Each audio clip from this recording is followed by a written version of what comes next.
Michael Jordan जब 12-13 साल के थे तो एक दिन पिता ने उन्हें बुलाया और एक टी शर्ट उन्हें दिखाई और पूछा कि ये कितने की टी शर्ट है। तो उन्होंने कहा $1 की। उन्होंने कहा इसे तुम्हें $2 में बेचना है।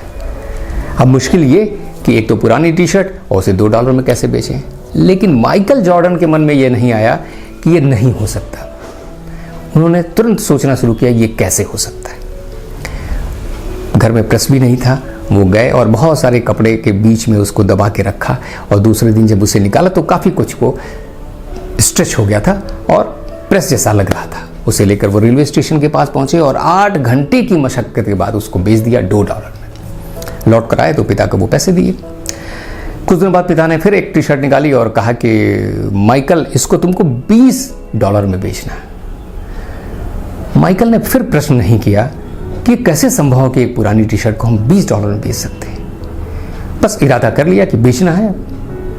तो कैसे बेचना है? जब आप ये सोच लेते हैं कि इसको करना है तो अपने आप ये सवाल उठता है कि कैसे करना है।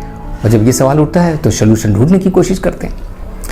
माइकल ने अपने दोस्त की मदद से कुछ आइडिया आया उन्होंने एक मिकी माउस का स्टिकर खरीद कर लाए और उस पर चिपका दिया और उस स्कूल के सामने खड़े हो गए जहां अमीर बाप के बच्चे पढ़ा करते थे और उन्होंने शुरू कर दिया नारा लगाना कि Mickey mouse T shirt $20।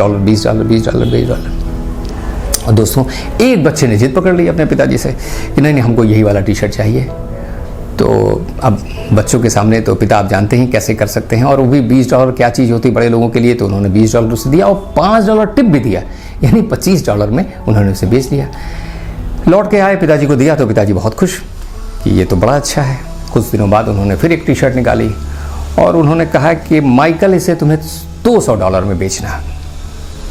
Michael ने फिर प्रश्न नहीं किया कि अरे ये कैसे हो सकता है, हद हो गई, अब इतना कैसे संभव है, $1 की टी शर्ट को $200 में कैसे बेचा जा सकता है। माइकल ने एक बार भी ये प्रश्न नहीं किया। माइकल सोचने लगे कि इसको कैसे बेच सकते हैं। तभी वो घूमते हुए उन्हें दिखाई दिया कि एक जगह पोस्टर लगा था जहाँ बगल के शहर में उस समय की बहुत वेटरन एक्ट्रेस थी फराह आ रही थी। माइकल को एक आइडिया सूझा और वो ट्रेन पकड़ के तुरंत पहुंच गए। तमाम पुलिस वालों के बीच से रास्ता बनाते हुए वो फराह के पास पहुंचे और उन्होंने कहा कि मुझे इस टी शर्ट पर आपका सिग्नेचर चाहिए। एक प्यारे छोटे से बच्चे के इस आग्रह को कौन टाल सकता था। फराह ने उस पर लंबा सा सिग्नेचर कर दिया। तुरंत माइकल उसको लेकर बाहर निकले और मार्केट में पहुंच गए और उन्होंने बोली लगानी शुरू कर दी। फराह का साइन किया हुआ टी शर्ट, फराह का साइन किया हुआ टी शर्ट। किसी ने कहा $200, किसी ने कहा $400, किसी ने कहा $500, किसी ने कहा $800, एक व्यक्ति ने कहा $1000। पीछे से आवाज़ आई $2000 और एक अमीर आदमी ने उसको तुरंत हाथों हाथ खरीद दिया। माइकल उसको लेकर घर पहुंचे।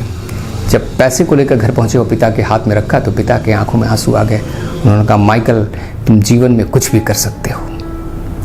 तो दोस्तों इस कहानी में क्या बात है, ये कोई कहानी नहीं है, एक सच्ची घटना है।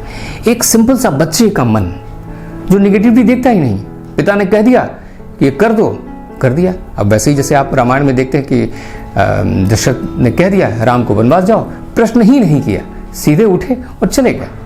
तो ये सवाल, ये पॉजिटिविटी कि बस बेचना है। अब पिताजी ने कह दिया तो बेचना है। अब बेचना है तो उसके लिए सोल्यूशन निकला। अगर मान लीजिए माइकल कहते कि नहीं ये तो संभव ही नहीं है, हो ही नहीं सकता, तो क्या संभव था कि वो हो पाता। इसी पॉजिटिविटी ने माइकल को महानतम बास्केटबॉल प्लेयर बनाया।